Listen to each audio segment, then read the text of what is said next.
Let me just sort of dive in and say what we're going to do today. If you didn't see the video before, last week, I just taught Practitioner. I do teach all the time, but in this capacity, I'm just sharing from one to another. I'm not affiliated with IFM, other than I've gone through all their courses, sat for the exam, submitted the case review, all of those things. And I'm not affiliated with any of these labs or supplement companies. I'm just sharing what I've used and what I'm doing. So that's where that's coming from. And last week, I taught how to read the Dutch test. It's urine metabolite test for comprehensive hormone. So Dutch is an acronym, and how to use the treatment guide. And then I emailed that out. So if you didn't get it, I'm happy to send it again or share the links. And I sent a couple other things. So that was last week, and you're welcome to watch it. I gave a private YouTube link so you can watch it on YouTube if you're interested. Tried to go through the markers in somewhat detail, and then that lab actually has pretty good educational videos. And then what we're going to do this week, some people expressed interest, and I thought it would be sort of fun to talk shop, is a couple of patients I had and looking at sort of some labs and cross comparing it. So, and as for me, I'm Dr. Zachary. My clinic is Body Love Cafe. All my practitioner work is through Functional Medicine Academy and on DocZachary.com. I love to teach. It's my favorite thing. And you can, I send a communication guide out from McGraw-Hill that have been published out of New York, and you can read a little bit about my story if it's interesting to you. It's in there. Okay, so hopefully you have this little snapshot here, summary drivers of hormonal imbalance. I might save this for later. We might bring it back in. Otherwise, here's what we're going to do. So hopefully you see a number of screens, and that's the interpretive guide. I actually pulled up 2 patients. So we'll start with patient number 1. So hopefully you can hear okay, and we're zoomed in enough. Okay, so let me give you just a little bit of background, just generic, because I am trying to record this. This is a female in her 30s. She's a mom. She's working. Her initial complaints were extreme hair loss, anemia, hormone imbalance by her report, multiple UTIs, yeast infections, fatigue, anxiety, food cravings, itchy ears and eyes, constipation, pain, achy joints, feeling restless, brain fog, poor concentration, and she had light colored stools. So that's what she came in with. So the labs we ended up doing were Dutch. So we'll go over that. I'm still letting people in. So you haven't missed much. We're just starting. So here's what we have. We have the Dutch test. Let me get to the beginning. All the patient data is blacked out. So we have the Dutch test. We'll go through that. We have an allergy test, and I'll tell you a little bit about this.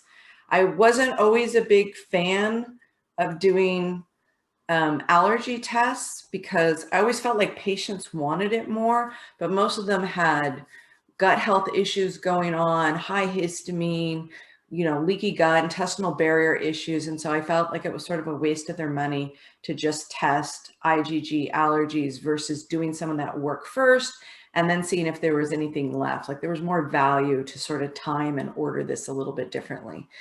This used to be Dunwoody Lab. This is Precision Point now. I like this test because it's not just IgG, but they do the C3D, the complement antigen marker. So we'll talk a bit about that. They do IgG4 and they do IgE. So I'm a bigger fan now of this test. This is the intestinal barrier test that I used. I've used many of them, so I'll tell you why I like this and some of the markers I look for. And then the GI map. So that's what we had for this specific patient. So let's go through her Dutch first. And this is the treatment guide. If someone else can also tell me that you're seeing both sides of the screen, and if I'm zoomed in enough, because if I need to zoom in more, I'm happy to do it. But I just want to make sure you can see the face of the Dutch and see the treatment guide. I went through the treatment guide in detail last time, so I'm going to sort of skip to the areas. This is the little table of contents. Thank you so much for the feedback. This is the little table of contents here. Sorry, I have to keep an eye on people still coming in. And we're going to skip ahead to the hormone. So she is a cycling female. So we're going to jump down to page 11 of this grid. This is what I sent out to everyone, one of the things I sent out. And this is just the summary report on the left. So you can see her estradiol E2. We'll actually look at all the estrogens, but this E2 is quite low for a cycling female.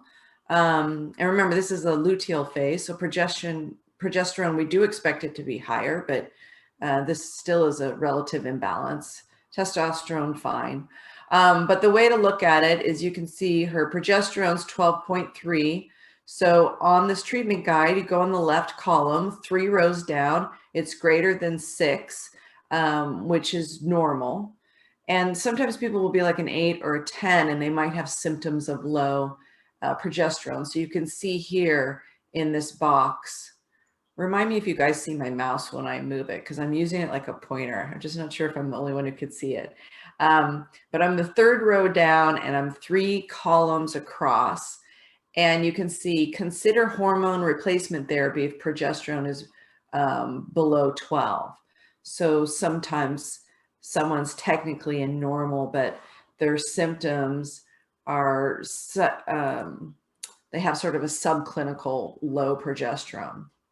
Anyway, she's fine. She's above 12, but her estradiol is very low. So then you go in the columns, and she's right about that very low E2 to modestly low. I mean, she's 0.72, so she's really hovering. So you can look at both.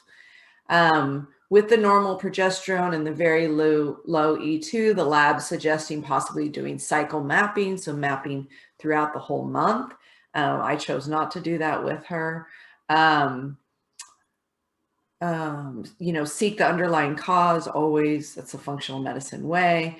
And in this category, if she had low symptoms, consider vitamin E, phytoestrogen. So this is how you read the treatment guide. You see a little footnote 3. Some of the phytoestrogens, they're recommending dong quai, hops, isoflavonones, red clover, aniseed, black cohosh. So I'll show a blend I ended up using. Address EDCs with the footnote number 4. You can see down here, EDC stands for endocrine disrupting chemicals. That was not the case for her, but for some people that will be quite significant. And addressing that, because that can impact the low E2, inflammation, evaluating phase 1, phase 2 detoxification in the liver, and possibly consider cycle mapping. So that's just a quick little overview of the summary page and how to use that grid. So I know some of you are just hopping in. We're just diving in. This is patient number 1 showing the overview of her Dutch. This is page 1 of the Dutch.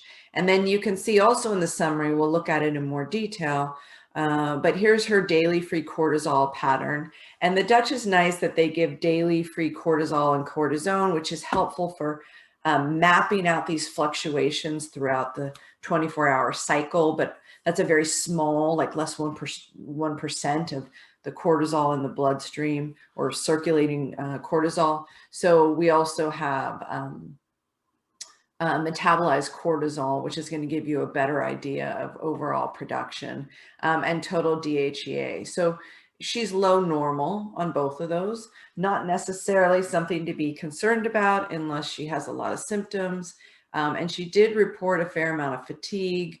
She's got this hair loss going on. Her experience, and she's a healthcare practitioner, her experience of a hormone imbalance. So I'm going to pay a little bit more attention to it. And then you can see she's low normal for her daily free cortisol pattern. And in the afternoon, she has quite a dip. And at night, she increases. We want the cortisol to be the highest in the morning. And when you read this, by the way, don't get lured into thinking that waking is morning. The waking finding is really the overnight pattern.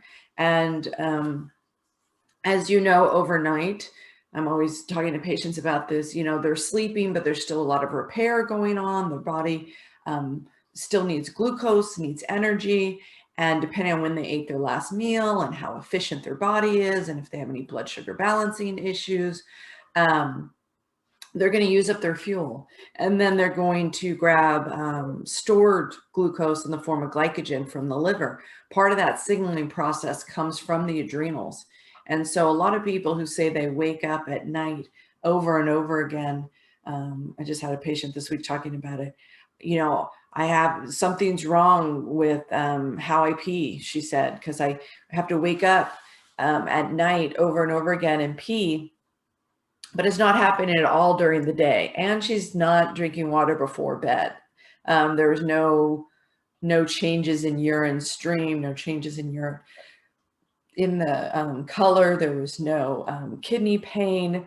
There was no sense of urgency. There was no burning. It just didn't seem like a urinary issue. And I was trying to explain to her that, often you'll wake up and then it's just sort of natural. We wake up at night, we go pee, and then they think it's a peeing problem when really it can be a blood sugar or a liver issue or an adrenal issue, and we need to work on that, and then the peeing problem goes away. So anyway, this overnight value, waking value number A, really represents what's happening overnight. Morning B is the morning value. And that's when we want the cortisol to be the highest, the get up and go. So she's a little low normal and she does feel some fatigue then. Afternoon, too much of a dip. This is, Starbucks knows people having this dip in the afternoon. That's when they're racing for their sugary coffees and, donuts and whatever.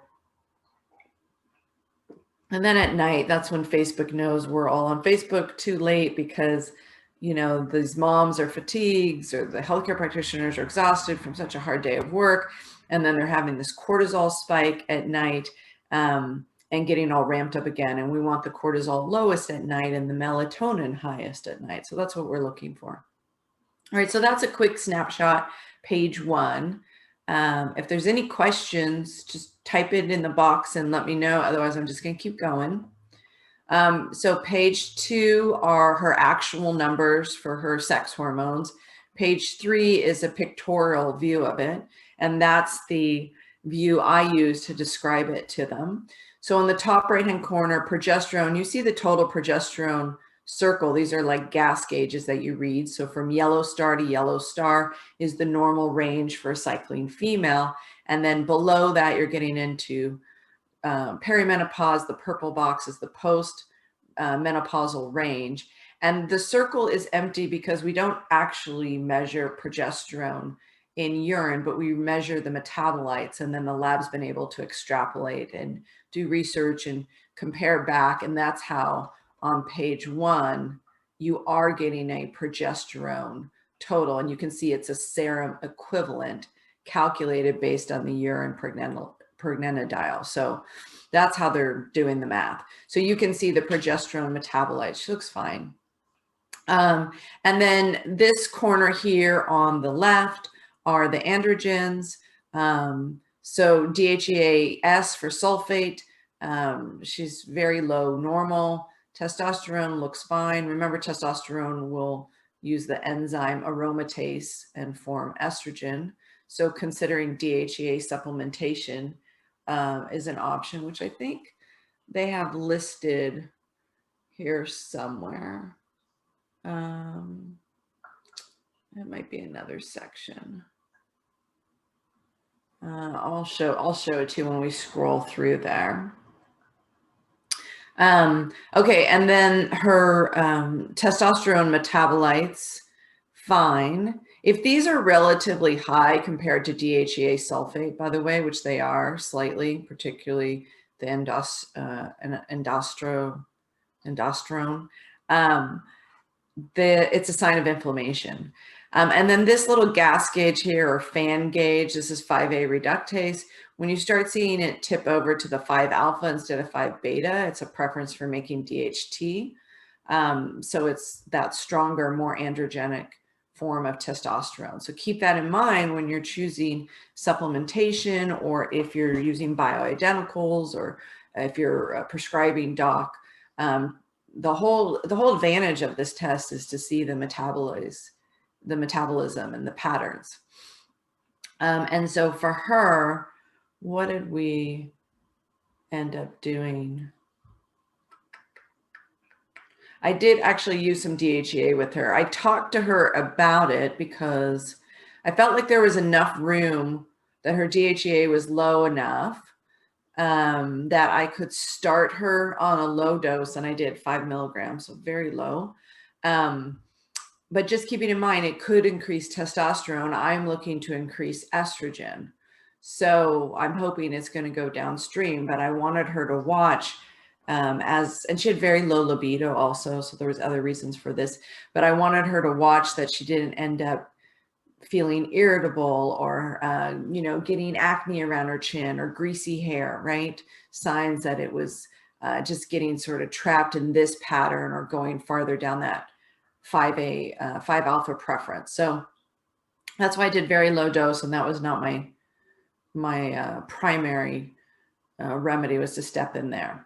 Okay, and then here's estrogen. You can see part of the metabolism pattern. We've got E1, E2, and E3. She's low across the board. And again, one of the advantages to this test is to see how it's metabolized. So down the green pathway is the protective pathway. That is the 2-hydroxy E1 pathway. So that's what we're looking for. And you can see it represented in this pie chart here on the right. And usually the green pathway will take up 3/4 to 80% of the pie chart. So just even from a quick glance, it catches your eye. Ooh, something's off. And she's higher. See how it says patient percentile? She's 53% down that 2-hydroxy pathway. We want her between 60 to 80. Most people are 70 to 80. And then the lab lovingly puts it in red here to go down the 4-hydroxy. We have research that shows 4-hydroxy is greater risk for oxidative stress. Also, as women approach menopause, those who prefer that pathway tend to have more negative menopausal experiences. So if you're doing this in a woman who's cycling, getting towards perimenopausal, you can use it a bit like predictive, as far as someone who might need a little bit more support, or maybe a patient education tool, saying like, you're not going to have a fun time. So let's get weight normalized. Let's do some adrenal work now, so menopause is not a nightmare for you later. But in their mind, that's what they care about, right? Not having miserable hot flashes, but the oxidative stress is the more important issue.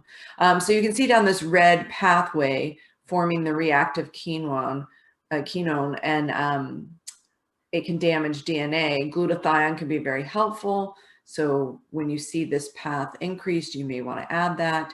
And so we only want about 7 to 11% through that 4-hydroxy pathway, and she's at 26%. So if you look here, I'm trying to think of where the notes are.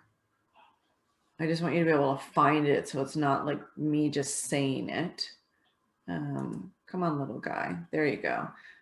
So let's just look at this real quick. Not the stress. We'll get there. We're going to do the cortisol part of it next. Zoom in a bit more. Okay, so here we start getting into progesterone and estrogen. You can start seeing some of the symptoms. So low estrogen, insomnia she's definitely having, low sex drive she's having, some mood issues she's having, joint pain and skin issues. She's definitely having all of those. This just gives you a little bit more information.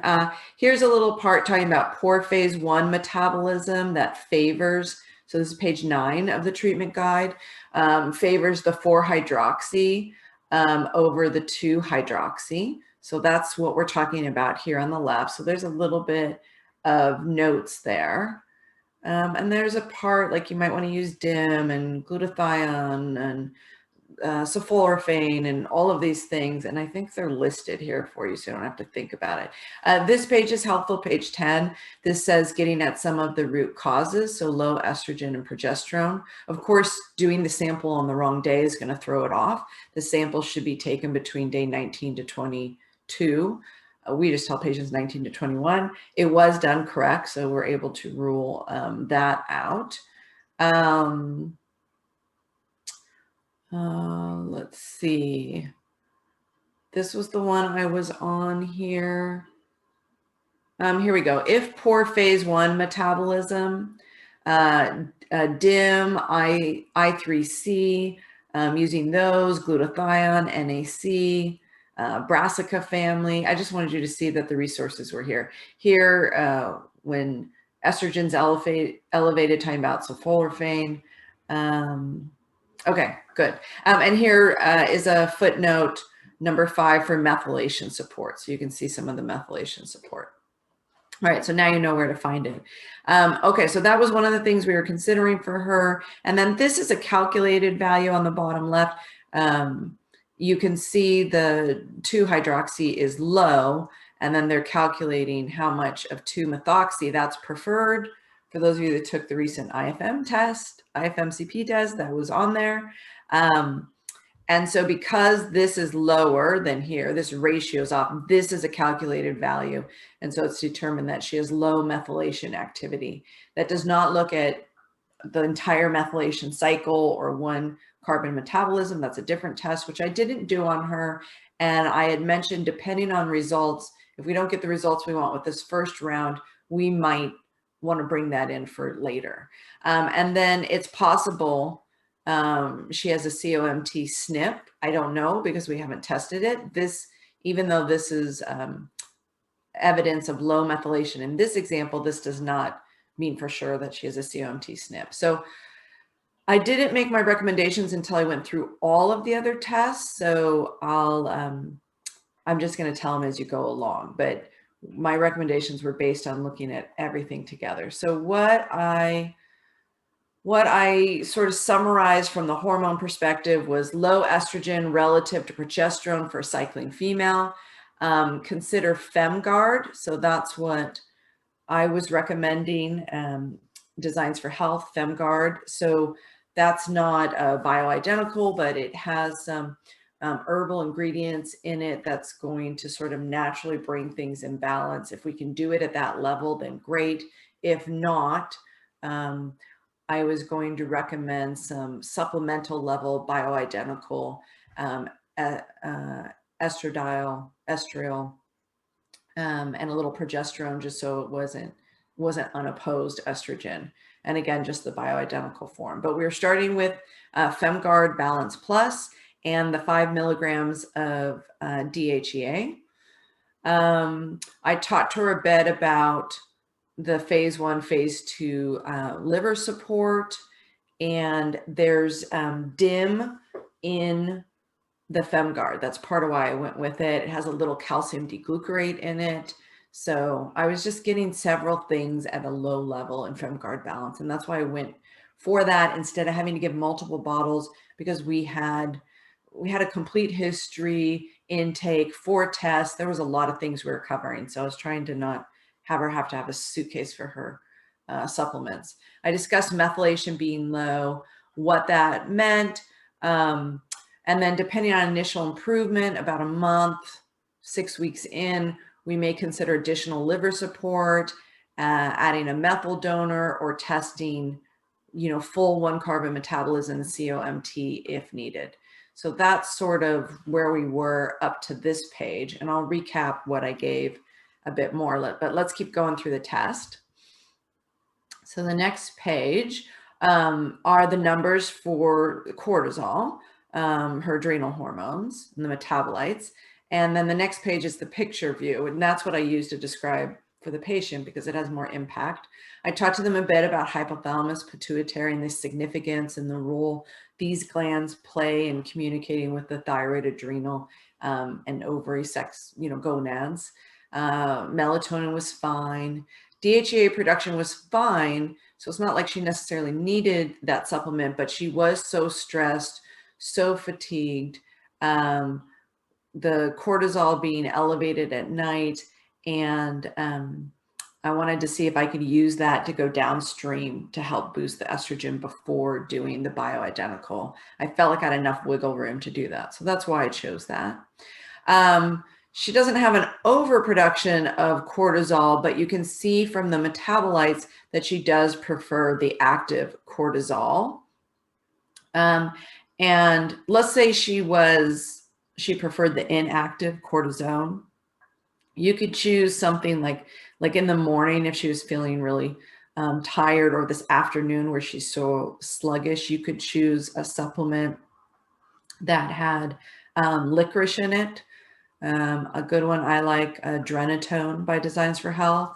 There's other ones out there, obviously, but if you get a glycerized licorice, then it doesn't increase cortisol, but it turns off the enzyme that breaks it down. So if there was this preference for cortisone, you'd be able to keep a more active cortisol. We obviously did not need that in this case. You have to pay attention to the amounts, because a certain amount over 3 weeks can increase blood pressure. If you have a hypotensive patient, it might be a good call. So sometimes I have a patient with this pattern and they're hypertensive, and so then I'm working to find the right blend of supplements so they're not getting licorice. So it just depends. So I described the pattern, which I've already told you. I told you on the summary page. And to sort of summarize, actually, let me go through one more sheet and then I'll tell you the rest of what I told her. So Dutch runs a few organic acids, which is nice. We will do an organic acid test. I use Great Plains most often. Genova also has a good one. I'm sure there's others. And I didn't have that test for this patient. We determined it wasn't needed. So we're always trying to get as few tests as possible, depending on symptoms and how they present. So this isn't a complete organic acid test, but there's a few that you pick up. Methylmalonic acid, if that's high, can be a sign of low vitamin B12. Same with the vitamin B6 metabolites. If they're high, it can be a sign of low B6. She was below range for glutathione. And based on that preference for the 4-hydroxy pathway, I did give, I'm pretty sure I gave her some support.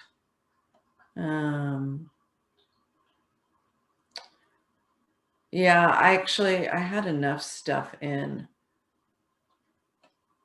I wrote it as a note for next time, depending on the reactions. But NAC is an easy one to put in. She was the low end of dopamine. Her melatonin's fine. Oxidative stress was fine. Okay, so just to summarize the rest of this test for her, I shared about glutathione marker being low, along with dopamine low normal.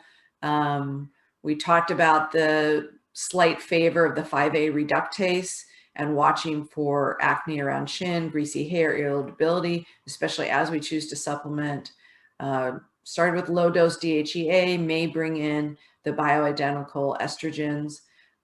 Talked about the cortisol pattern and the preference for the active cortisol and not cortisone. Suggested considering phosphatidylserine in the evening, and depending on the signs and symptoms, thought about bringing Drenatone in at lunchtime. So specific to that dip in the afternoon. All right, so just to say what I actually did end up giving her relative to that test. I gave phosphatidylserine, which I'm a big fan of, and there's a couple different versions. The labs, the supplement companies I use most often for it are Biotics and Designs for Health. In fact, I have the Biotics one right here. So that's Biotics, phosphatidylserine. And then the Designs for Health one is called PS150 phosphatidylserine. Used to be made from brain. We don't do that anymore. Mad cow disease and all.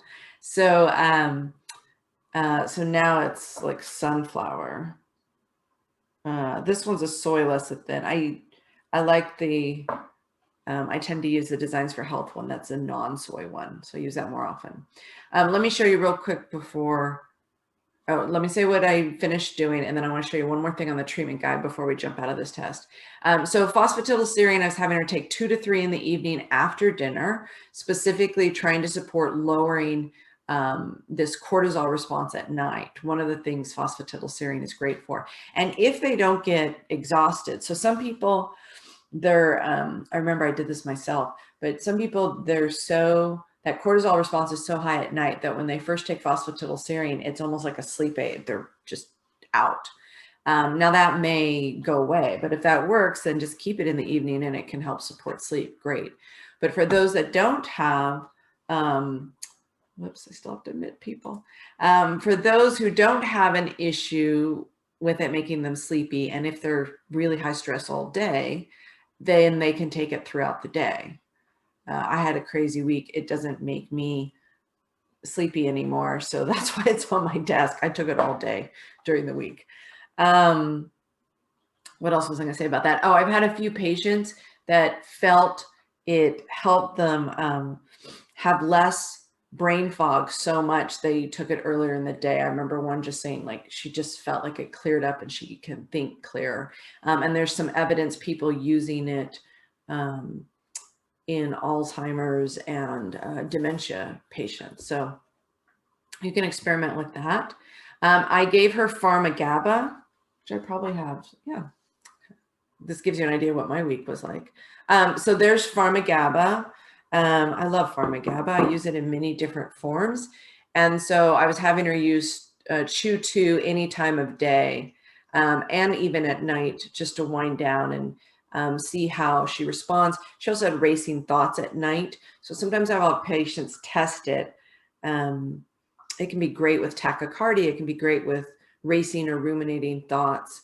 And especially with patients with tachycardia, I'll have them test it when they are not having that happen. So they see what it feels like. So they sort of know, and then test it when they get the tachycardia. And is there a change? Or those with high blood pressure, that's another trick, because if their high blood pressure is from an emotional or an adrenal root cause, then they can start making that connection. If they have a home blood pressure cuff, their blood pressure is high, take a couple Pharmagaba, wait a few minutes, and then take it again. So just sort of empowering them to start making these changes. And then I gave the DHEA 5 milligrams, just 1 per day, with the instructions, so she didn't have to wait for another visit, that if her energy did not improve in the first 2 weeks and there was no signs of, chin acne, greasy hair, it was okay to go up to 2 a day. Still 10 milligrams is relatively low.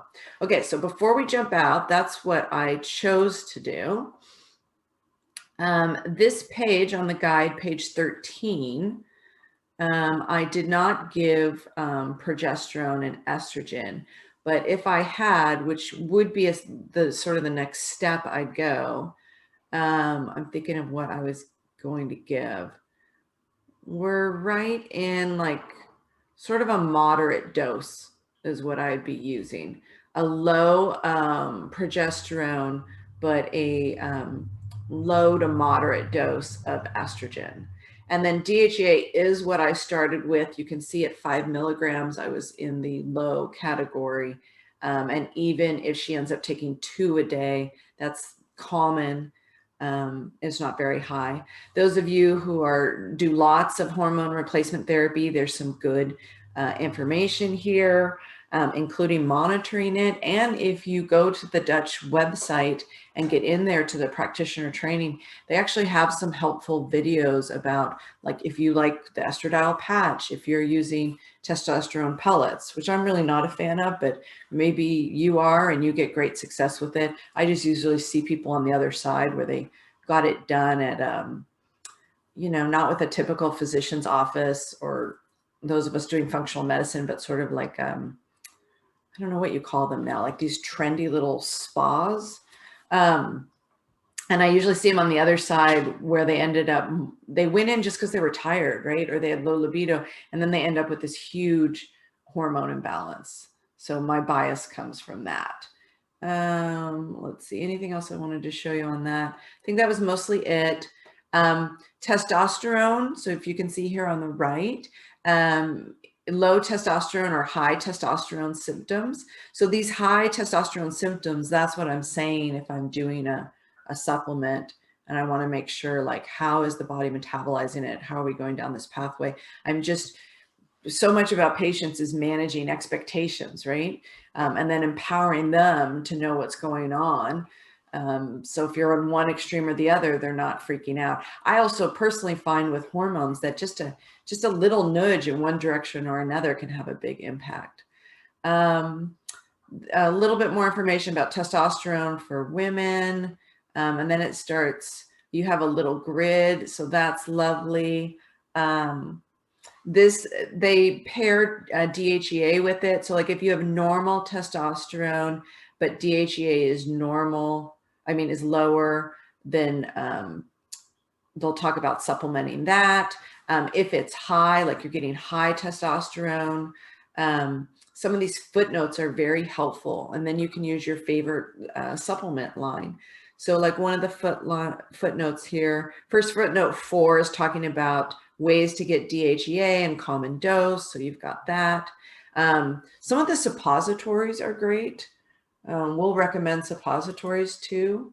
So, and there's a supplemental version, I don't prescribe, so I'm always using a natural version, but I'll co-manage with some of my colleagues, and we're trying to avoid synthetics whenever possible, particularly progestins. All right, if 5A reductase is too high, see footnote number 5, saw palmetto, that's what I use the most often, and always telling the women, like, why am I giving you a supplement called Prostate Supreme? But I've seen great results with that if I need to knock down a high estrogen in a female. Here's some blood sugar supplementation, which I'm sure you're familiar of, number 6. And then let's see, where was footnote number 7?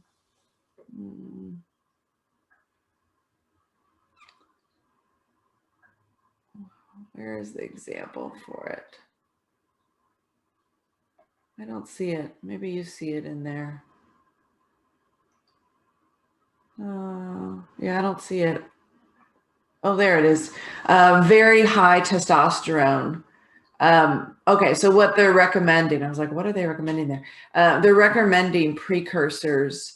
Some of them are precursors to be able to make more progesterone, to try to bring it in balance that way. The Vitex, white peony, and then some are liver support, and then just adrenal support overall. Consider PCOS, of course. All right, let's see. Anything else I wanted to show you? Then we get into men. Let's go back to the beginning of this. So the actual, they should have switched the order. The actual test itself goes over sex hormones, then the adrenal, cortisol, etc. But the treatment booklet lists it first. So I'll just show you this first part. Here's cortisol symptoms, high and low. And again, sometimes people can have both depending on the time of day and what's going on. Look at their grid. This is a nice little reference chart here on page 5. Addison's and Cushing's, you can pick up here and see it. And then we've found it before, and then order the traditional blood labs. It's just not that common to see it. This is a little grid as far as root causes, so that can be helpful when you're getting to the bottom of everything. And then here's a little grid, just like we did for the sex hormones, for the cortisol. So you can see low cortisol or low adaptive, some of the adrenal adaptogens. Some of you are going to use corticosteroid medications, but it's just rare that people are that out of balance. Let's see, light exposure, yeah, somewhere in here. Oh, there's your licorice that I was talking about. So you're going to see that. And then if it's high, the biggest things are lifestyle. So reducing, I'm going to show you patient number 2. We had to giggle about it together because hers was so high. but reduce inflammation, stress, see if there's any hidden infection, meditation, prayer, GABA, which I used, 5-HTP, L-theanine. I use those often too, particularly in nighttime formulas if they need to sleep or people with mood issues. I use passion flower, skullcap a lot. Phosphatidylserine, obviously I used in this case.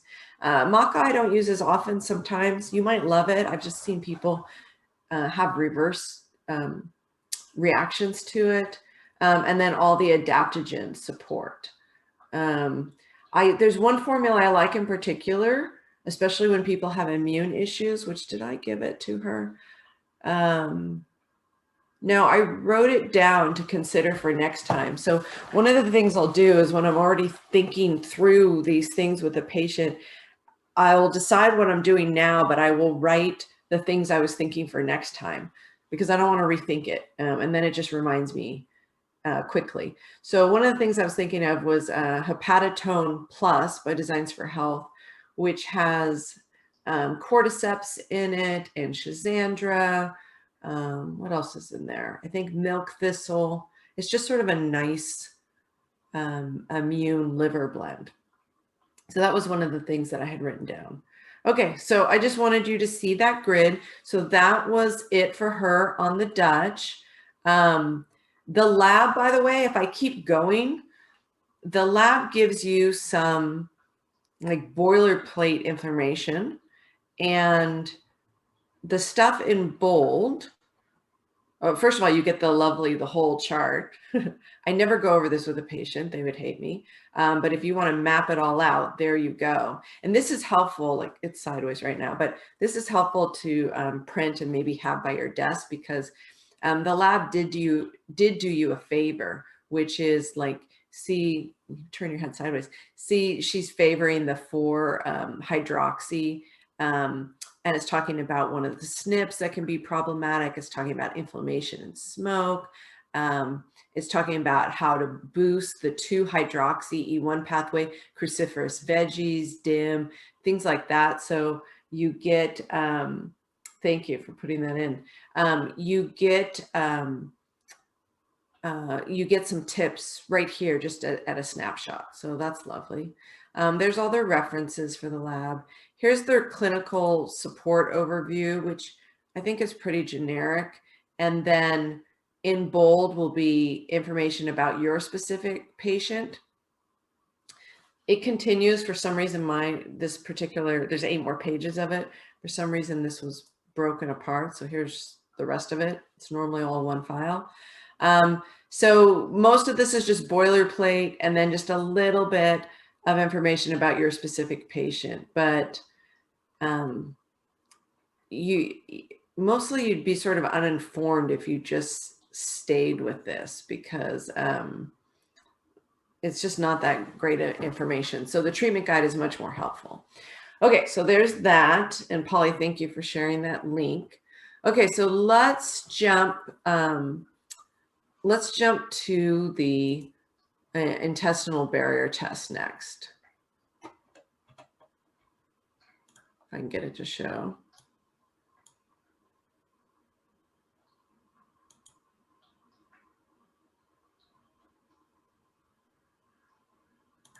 Stop freaking out. Let me just,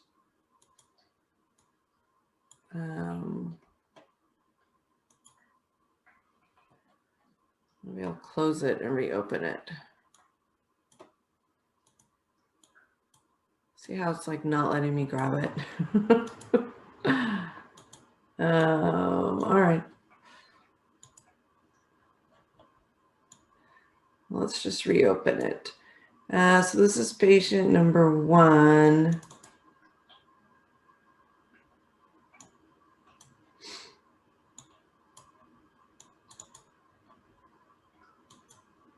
All right, I'm gonna stop my screen share for a second, just because it's freaking out. Oh, and now I get to see all of you. So nice to see you. I'm just gonna close all of those.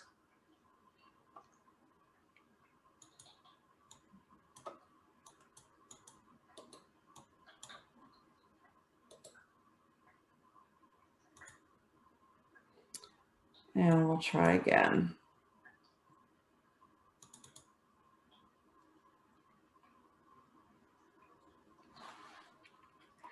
Okay, now we've got it. If you can just let me know once I screen share that you can see it. So,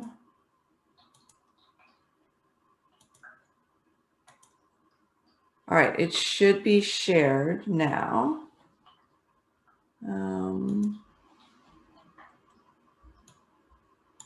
And let me just, sorry, I have to open chat back up or I can't see.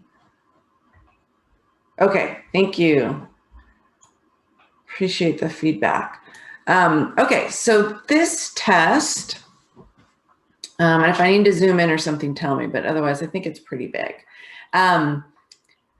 There's several different tests for intestinal barrier issues. I've used so many of them. I just like this one, even though it costs a little bit more because of the specific markers it has. So I'll show you that why. And the thing I like, I love it when I can get like a GI map or some stool where I get the snapshot in the colon and I'm getting a blood test, seeing what's going through the bloodstream. I love seeing both sides. Don't always get it, but with this patient, I had it. So there's not a lot of markers to this. It's an easy test to read.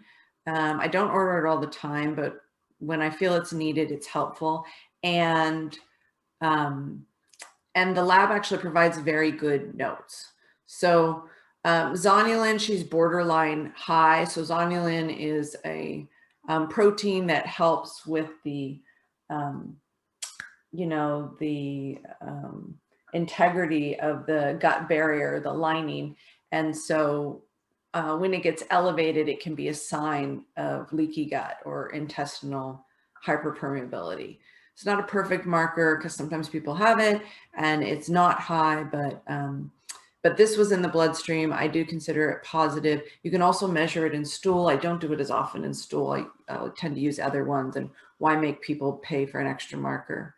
Diamine oxidase, she's sufficient, but she's definitely low normal. So DAO is the enzyme that breaks down histamine. I like being able to see that.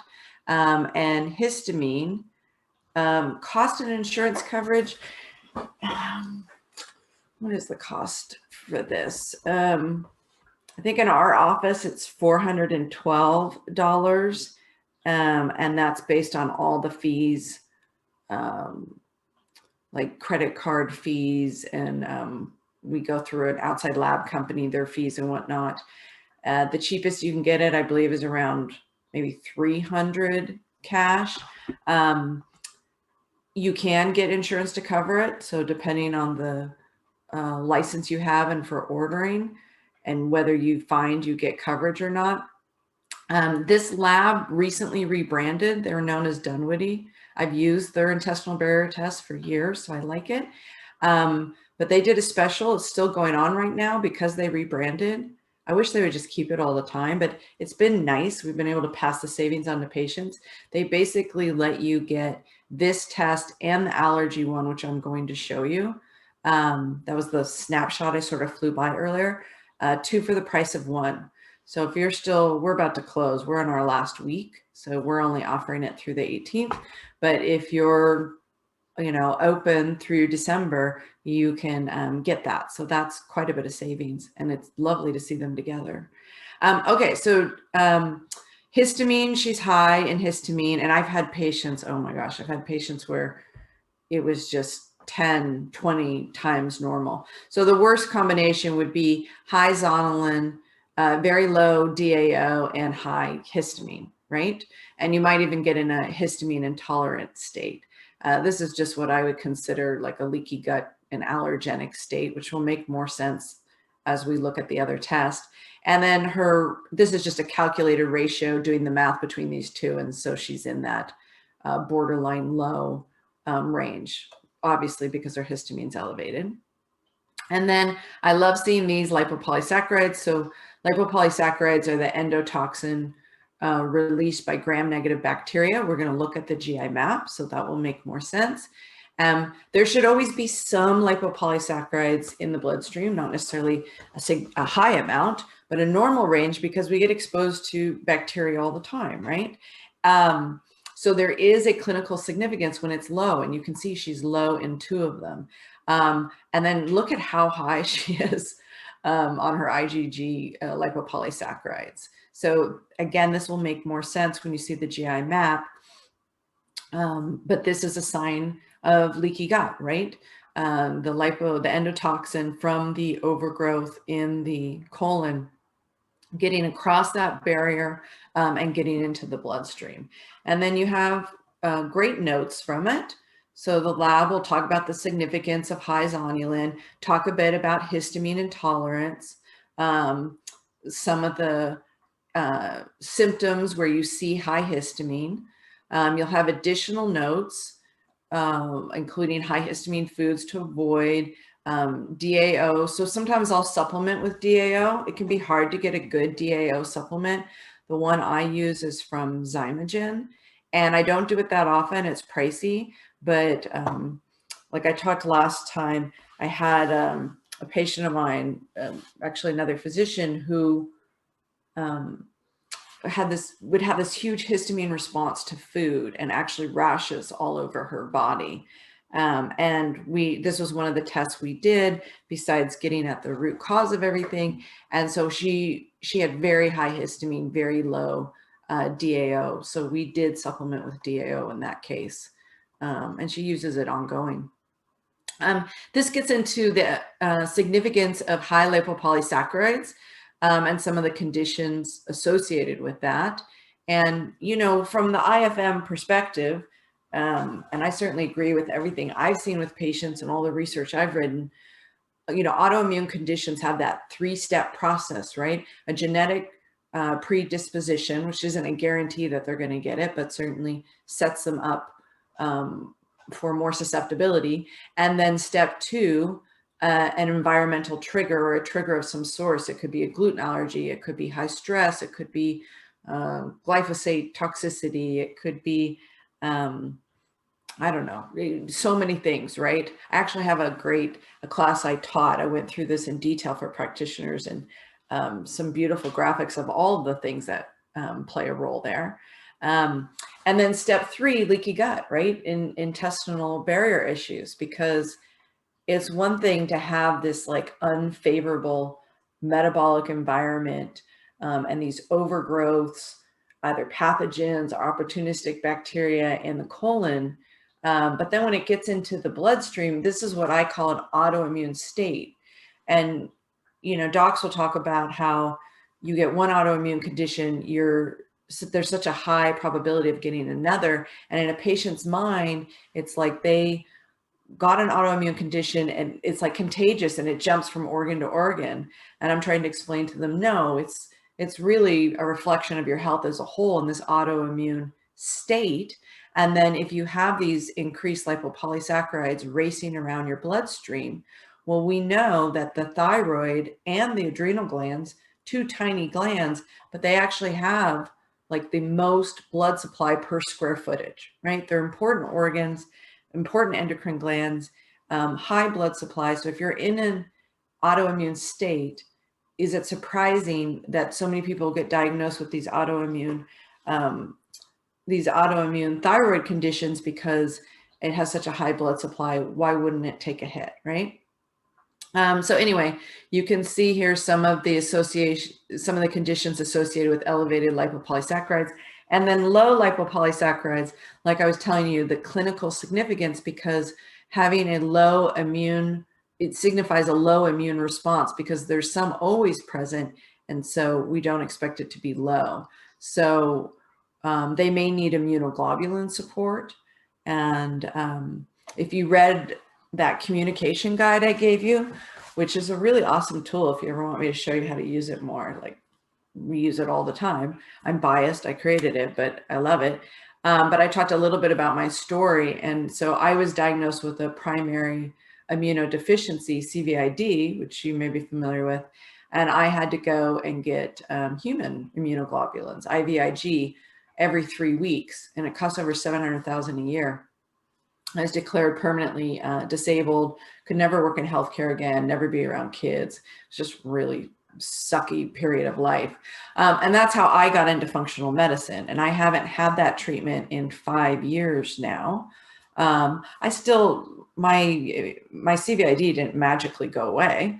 Although I love it. My immunologist is like, what you're doing doesn't make any sense. And I'm like, no, it really does. It's just the functional medicine approach, but I get to live a life. I still have to be mindful of immune health, right? But I get to live a life. Anyway, I have a lot of personal experience and with patients of the IVIG therapy, which is a blood product from humans and so expensive because of how many humans it takes to make it. Like the nurses in the infusion center, you know, how they would carry it. Because dropping it could be like a $42,000 loss, right?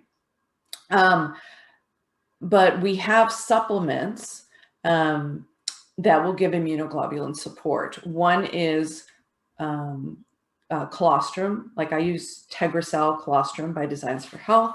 Biotics has an immunoglobulin product. There's many other companies that do, but that is a dairy product. So sometimes I don't want that for patients, but and I'll describe to them, just like a breastfeeding mother, they're advised to nurse their baby, you know, all the way completely through one breast to get to the hind milk, right? That colostrum and the immunoglobulin. So I'm trying to give them the same version, but a bovine version. But the supplement manufacturers came out with SBI, which is serum-derived bovine immunoglobulins. It's a blood product. So for those where you need a dairy-free option, that can be a great option. So I use Mega IgG 2000 by Microbiome Labs. There's more than one supplement with that name, so you have to make sure you're getting the right one. And that is an SBI with IgG, IgM, and IgA. And I use orthomolecular SBI Protect, which is an IgG product. And then we're going to look at the GI map in a minute here, and you'll see SIG-A. So sometimes you can do immunoglobulin support for SIG-A, or also Saccharomyces boulardii has been known, non-pathogenic yeast, has been shown to increase SIG-A. All right, a few more notes from the lab about these low levels and the significance. And then the high levels, I just think they do a lovely job of giving you quick, easy information. And I had a patient this week, it wasn't this one, but she had the pattern of the high IgM and low IgG, which can indicate poor seroconversion. And I did give immunoglobulin support in that case. And there's some of the references. Okay, so there's that lab. I have to reopen these because my computer freaked out. So we looked at that. And so just to summarize, I'm thinking, I didn't give her DAO, but I did write a note, like if I need to, I'll pick it up later. So I put that in my like notes for next visit. Do I want to grab DAO? But I didn't put it in now. We had enough to do. I did give her Histamine, which I might have, yeah, right there. I use like 1,000 different supplements, so I haven't used them all personally, but I do try as much as possible to test everything before using it with people. So this is a nice blend. I like it a lot, and it has nettle and quercetin in it, and a couple other ingredients. So I recommended Histamine two times a day to begin with. Just to help lower the histamine, the elevated histamine a bit. And I gave her GI Revive. GI Revive is a blend also by Designs for Health that has many ingredients in it to support gut lining. It does have glutamine in it, which is so good for gut lining, but there's some people that they'll take glutamine, you know, glutamine and GABA are on the opposite sides, right? And so glutamine, some people will make glutamic acid, and now you're getting into an excitotoxin. And so if I know someone has that pattern, then I won't use that supplement, or I won't use glutamine in general, and try to work on that. But otherwise, I like GI Revive. It just has so much in one. I see it work well often. The downside to it is because it's a blend with so many ingredients, if they're going to take capsules, they have to have 7 capsules a day, but they also have a powder version. So I'll just describe it to them. I'm recommending this. And if you're okay with the powder, 1 scoop a day. If you prefer capsules, it's 7 a day to get the therapeutic dose.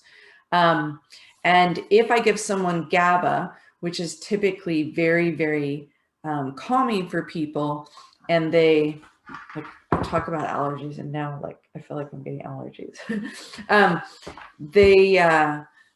If they have an opposite reaction to GABA, like it should be very calming, and they're getting you know, irritated or anxiety is increasing, then that's usually they're driving down that pathway to make glutamic acid. Okay, so Histamine and GI Revive was all I gave her. And then of course I wanted to look at the allergies because I expected to see some because has high histamine. And sure enough, here we go. So same lab, and she did this because of the symptoms she was presenting with, and also being able to take advantage of getting 2 for the price of 1, which was lovely. Okay, so here's the summary page, and I'll zoom out a bit, but let me just start here. And I want to show you one other thing at the same time.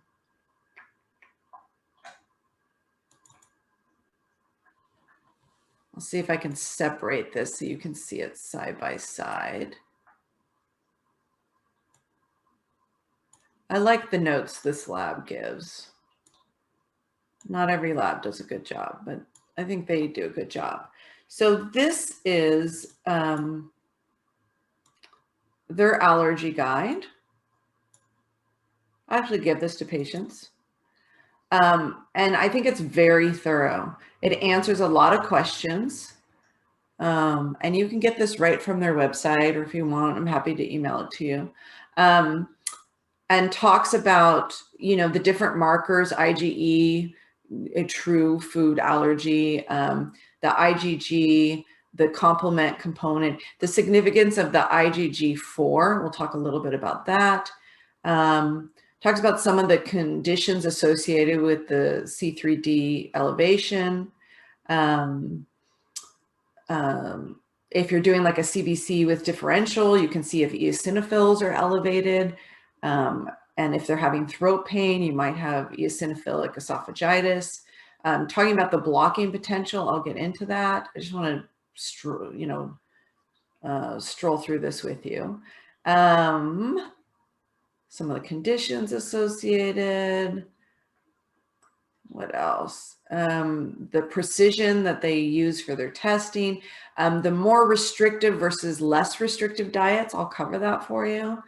And gluten, wheat, mold, some of the cross-reactivity. So that's lovely if you start seeing certain trends. They may have some environmental cross-reactivity. And talking about yeast coming back, it's almost like a little bonus that they're doing candida and mold in here. It's like you're getting an extra test. And then what else?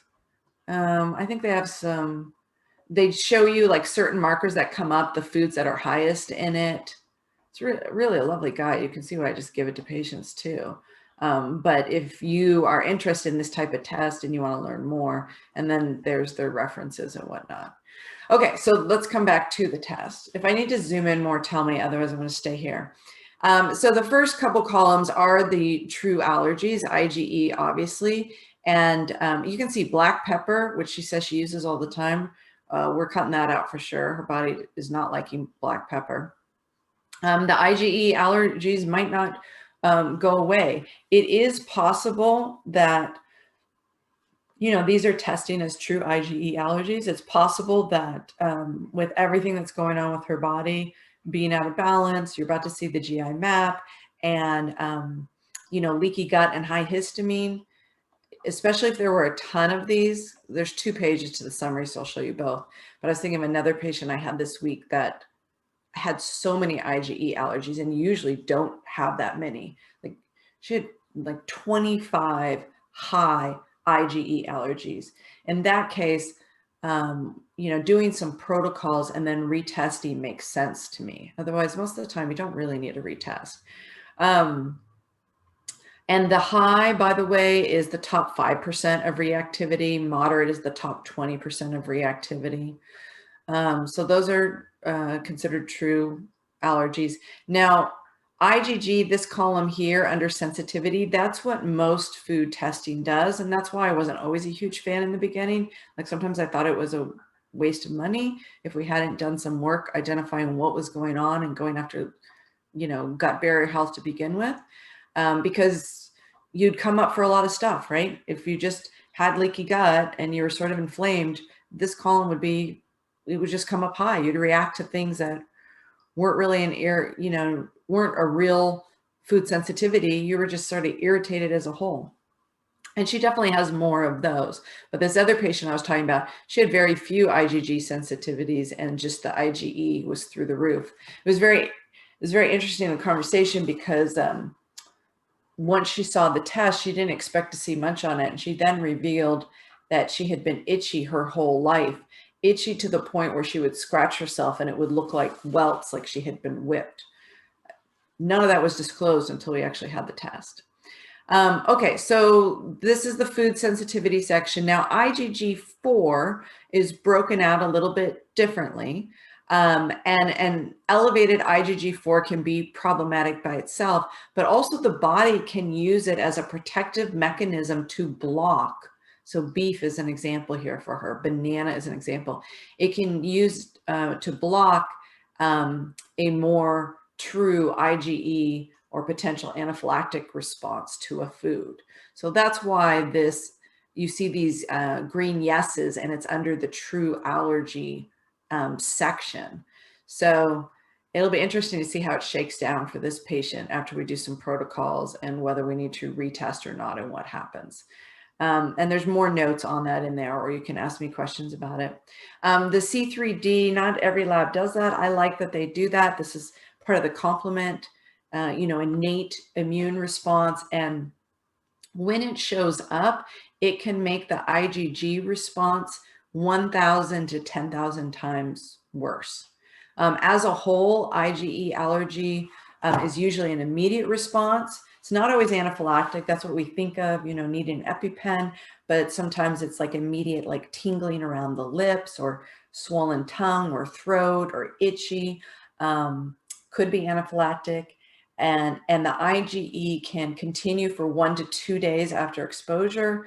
The IgG tends to be a farther downstream, less extreme reaction, but still producing inflammation. And the initial response could show like 30 minutes to an hour after eating up to 4 days later, which is important because if you're going to do an elimination diet, it's going to be important for how you reintroduce foods. So let's just talk about that very briefly. So I know there's other practitioners and doctors in here, but for those that are in IFM and your members, you've got access to that toolbox, which is so beautiful. If you use a general elimination diet, and IFM has like a short elimination diet guide front and back. It has a comprehensive guide, very thorough. I give that to patients too. It has a like a planning, meal plan, recipes, grocery shopping list, all of that's lovely. And that cuts out the top 7 allergens. If you have a test like this, then you'll do an elimination diet, but now you get to customize it and cut out the exact foods that they are high in. Like if you're going to do a more restrictive diet with this patient, you would cut out almonds, but the standard elimination diet does not cut out almonds, nor does it cut out black pepper, right? And then I was just trying to see if there's something else. Yeah, she does have a moderate response to casein. Anyway, so about 23 days, another IFM test question, about 23 days after cutting these foods out, you will have cleared the half-life of the IgE and IgG from the serum. So that's why most elimination diets are 30 days.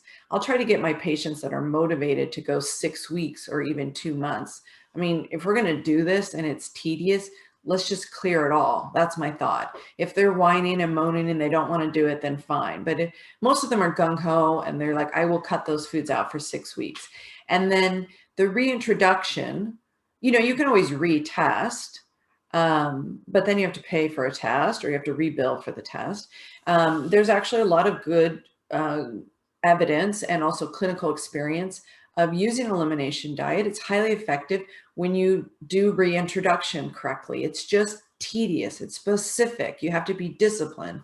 And so I always try to get patients to focus on the foods they can eat, enjoy them, go to town. Don't focus on what you can't, because I don't want it that at the end of their month or 6 weeks or whatever, it's the first day they're reintroducing foods and they're eating cheeseburgers and, you know, 5 potential allergens all at once. We'll never know what's hitting them. So I want them to be specific. And so IFM has a great tool called the Food Reintroduction Journal, which I might be able to show you a flash of. My computer's being weird, so I'm not going to mess with it right now. But basically, you just print a sheet, and it has 4 columns, day 1, 2, 3, and 4. And let's say she was going to start with, she'd done her 6 weeks. She's going to reintroduce almonds. She would have almonds like maybe for lunch on day 1. And then it lists categories, you know, are there skin issues? Are there mood changes?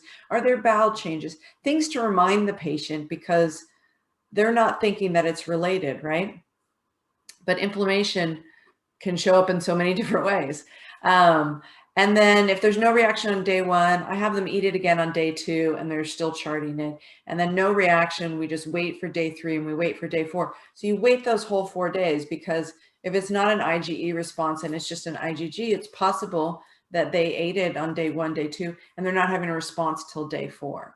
But if they get all the way to the day 4, no response, that food's back in their diet, print the sheet again, reintroduce the next food. So if someone's going to do a restrictive diet and they have a very long list, it's going to take months to reintroduce it all.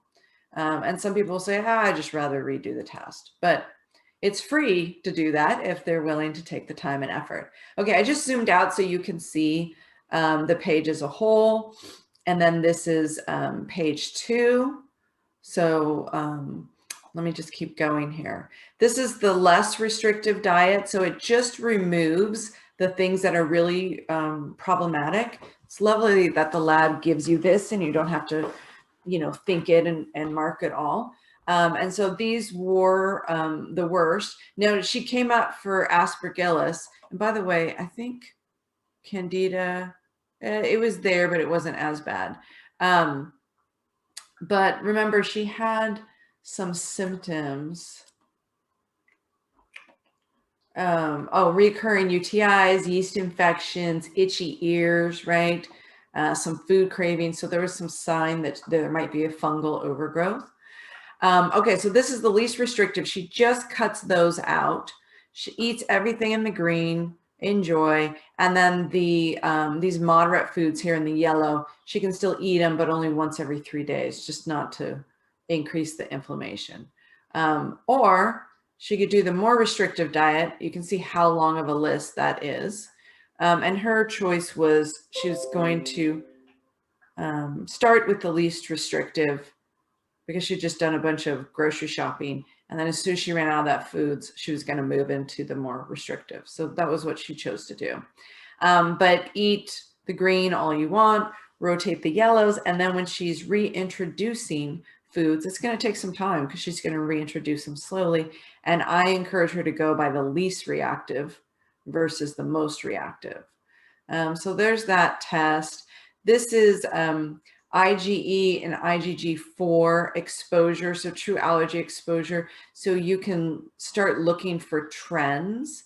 And sometimes you'll see trends that have you think, oh, there's some environmental allergies, or maybe, you know, oh, she's really having a hard time, it seems like, digesting proteins. Maybe I'm going to dig more into her digestion and things like that.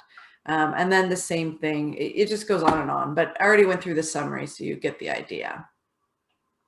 Okay, last thing for this patient. Oh, and let me tell you before I went on. So I told you for her what I recommended for hormones.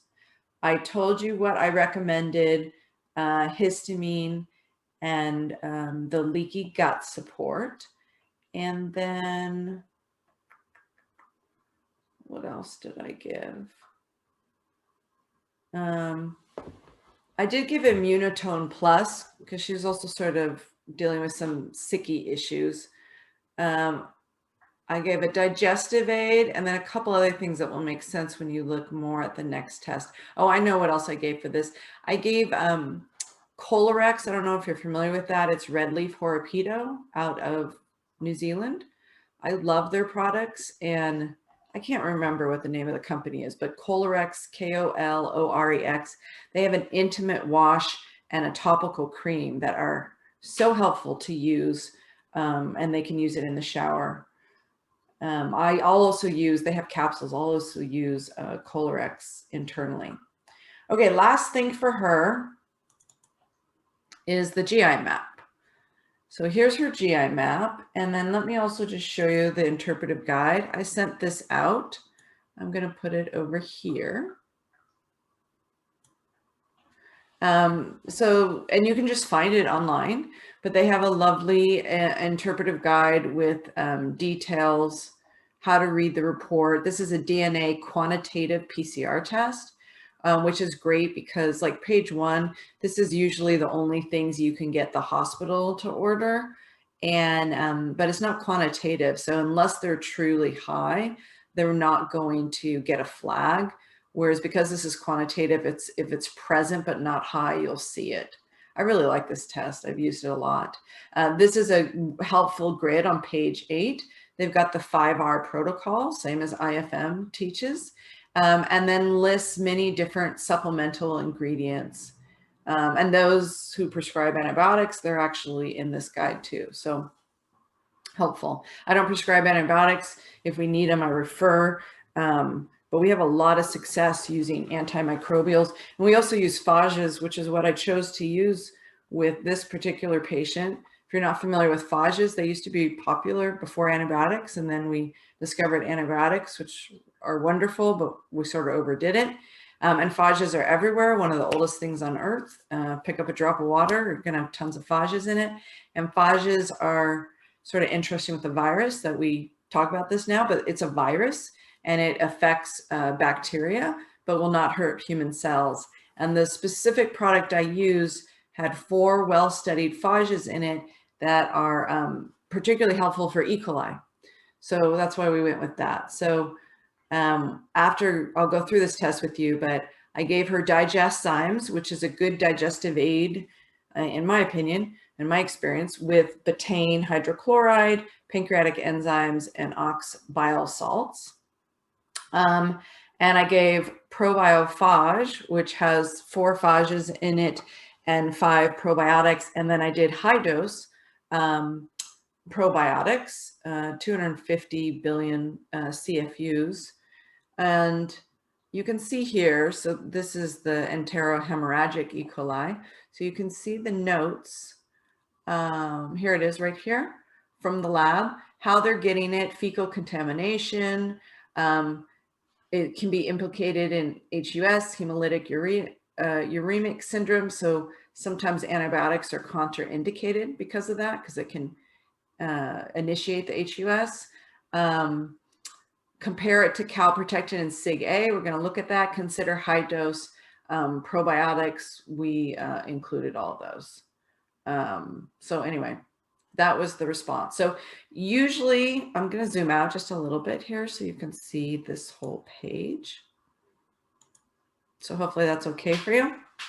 But usually you don't want to see anything on page 1. So less than DL, less than detectable levels. And sometimes, by the way, sometimes insurance will pay for this test too. So those of you that bill insurance, we've had pretty good success with billing insurance with this one. One thing that's nice about this, not every lab does this, but you know how some, if you do a cash rate for a patient, it's much lower. And then if you bill insurance, and they don't pay, the patient gets stuck with a higher bill. This lab doesn't do that. I like that. So if you're going to bill insurance and it won't be covered, they're not going to pay any more than they would have paid for the cash rate. So you sort of have nothing to lose. Okay, so these are the real nasties, the true pathogens. On page 2, she came up for H. pylori, and oh, Dr. Smith, I see, you know, I am not good at billing, just so you know, because our office is mostly cash. So we just give a super bill. But it was like 20 years ago that I used to take like insurance seminars and had an insurance practice. So I just don't stay current in it at all. But what I will tell you is that every lab, including this one, they will give you like typical trends for those who are billing. ICD-10 codes, CPT codes. So I would just ask each lab for what they use. And that's what we typically do. The digestive aid I like to use a lot is Digestzymes, which I take myself. And I've used tons of them. I'm like, how do I make this? Everything's backwards. So I just have really, really good success with this, but I've used a lot of them. I know there's good ones out there. I just like that one because it has everything all in one. If I need extra fat metabolism, I will use LVGB, liver gallbladder by Designs for Health, which works really well. And like if they're having floating stools or a greasy stool, or you're going to see on here, their steatocrit is high, or they're getting loose stools, it just works very well. And you're getting some of that liver support. It's going to improve the bile production and like a thinner, more useful bile. Okay, so H. pylori, you can see the sections here. I should go fast because I was going to show you one main thing on patient 2. We'll mostly just do patient 1, but I use this test so much and I teach it to other practitioners so often. Okay, so H. pylori, they'll say 50% of people are just chronic carriers. I don't believe that. I think 50% look like chronic carriers because they're low in stomach acid. You know, some people have a true overproduction of acid, but far less than we think. PPIs have been overprescribed. Now research is published on how to deprescribe PPIs. That's not our license. We don't do it, but what I'll do is I'll give the IFM PPI guide so they can work with their prescribing practitioner and wean off it slowly. And we'll pick up our end of it, which is all the lifestyle, diet, and supplementation. What most people are doing is they have low stomach acid, they eat, they're not able to properly break down their food. It sits there and rots essentially, and that produces acids. The esophagus doesn't care why the acid is there, where it comes from. Was it an overproduction of acid, or was it yucky food, or do they have a hiatal hernia? You know, whatever it is, it just hurts. We're not supposed to have acid in the esophagus. But in the patient's mind, it's always, I have too much. And so then they'll take Tums or do something to dampen it, and they'll feel better in the moment. But if it's really because they have hypochlorhydria, then it's just going to perpetuate the problem. And we have good research now that shows the connection between hypochlorhydria, low stomach acid, and H. pylori overgrowth, and SIBO, small intestinal bacteria overgrowth. That's something our office does a lot of work on all the time. So yeah, Digestzymes is Designs for Health. Okay, so H. pylori, it was present. It wasn't high. I'm not giving anything specific for it. I'm just sort of wrapping it in with everything I'm thinking of. If it gets high enough, it will trigger the virulence factors being run, which is very helpful because less than 2% of H. pylori cases can, increase that risk, or, H. pylori is most famous for ulcers, can be causing stomach cancers, but usually you'll see a virulence factor showing up. So it's not that common. I only see it a few times. One time specifically, I did have to refer out and we were able to catch it. More often when we get to calprotectin, I've had to refer out for colonoscopy and catch colon cancer. So I love this test. honestly, I think it should be routine, but that's my bias. Okay, here's the normal bacterial flora section. She actually looks good, but a lot of times you'll see things come up. And here's the section where you can read more about it, particularly Akkermansia and the fecal bacterium. If you get less than DL, you know what you saw on the first page, and you don't see it there at all, that's a problem associated with obesity. You can read it right in here. Low levels associated with obesity and metabolic dysfunction. It's a keystone species. High is also a problem. It can be associated with multiple sclerosis. I see it high a fair amount of time with people with leaky gut. Part of its job is to degrade the mucus and recycle, and it's related to the metabolism of the microbiome as a whole. The fecal bacterium is also a keystone species and a major butyrate producer. And so sometimes when people are really low in that, I might actually give butyrate. And then it tells you low levels associated with a wide range of chronic inflammatory and autoimmune diseases. The phyla that dominates your GI tract, nose to tail. Any imbalance here is a sign of dysbiosis. If the Firmicutes is high relative to the Bacteroidetes, you'll see this ratio climb up, and that's associated with insulin resistance, obesity, and actually increased caloric extraction from food. So a little bit of a pisser, but one of the things that, you know, keep us chubby, right? Okay, opportunistic bacteria, you can scroll down on the guide, and there's your opportunistic bacteria. That's your short view. You'll see more. And the whole first half of this page is opportunistic bacteria, but the lab divides it into two sections. And the competitors did this one, by the way. I've used them all, and I'm a geek enough that, sorry, TMI, this is sort of disgusting, but I've used the same stool samples and tested GI map against Genova and against doctor's data. And there's pros and cons to all of them. I just really like this test the best. I like their markers, and I think it has the best value for the patient. Sometimes Genova's looks cheaper to start with, and I use many of their other tests, but they have so many markers stripped out, and then by the time you put it back in, it always costs more. They do have a 3-day option though. This is a single stool test, the single day sample. Okay, so Bacillus, you have to ask, because if you're giving soil-based probiotics, a lot of those use Bacillus strain, so it may be elevated because of a probiotic, a soil-based probiotic. Otherwise, it is in soil, it's abundant, and if someone's going to get overgrown, that's a common one. Pseudomonas are particularly nasty. Staph everywhere can get overgrown. Strep loves mucous membranes. The Methanobacteriaceae family, that includes like Methanobrevirbacter smithii, what is implicated in constipation quite a bit. And we measure that in gas form. It's not really a bacteria, it's an archaea. And we've learned more stuff about it over the years, like for one, that it can feed itself, and that it actually does a pretty good job of getting from the colon to the small intestines on its own. But if you use a SIBO breath test, you know, they're drinking lactulose or glucose, and then you're measuring hydrogen and methane production. And now there's a new test, so you can measure hydrogen sulfide also, called TrioSmart. So that just came out maybe in the last month. So those of you that work with a lot of SIBO patients, that can be fun.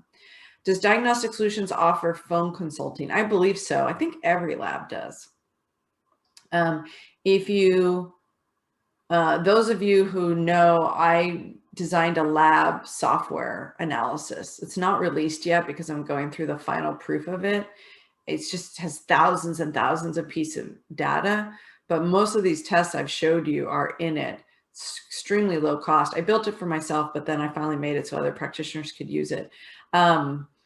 We just do so many labs. You have to be efficient, or it's a pain, right? And so this way, a staff member can just enter in the numbers and print a PDF, and you can compare like 150 blood markers to SIBO breath tests, to stool testing, GI map, to Dutch hormone testing, to intestinal barrier testing, organic acid tests, urinalysis. So yeah, I built the first one 4.5 years ago, and it was just blood. And then in the last year, we built everything else. So it's going to be really cool. All right. If I have your email, I'll let you know at some point, or just go to doczachary.com and I'll announce it when it's released there, but probably about 2 months. Okay. So one thing to notice about this, again, the hospitals don't run this because they're not paying attention to overgrowth. If it's not like a pathogen, they're like dysbiosis, whatever. But those of us in functional medicine know this is a real deal. And a lot of these can get overgrown because of slow motility. So constipation, poor digestion, hypochlorhydria, or, SIBO. And then sometimes when they get overgrown, the particular bacteria will produce loose stools. And some, like this Pseudomonas, will produce toxins that damage cells, actually.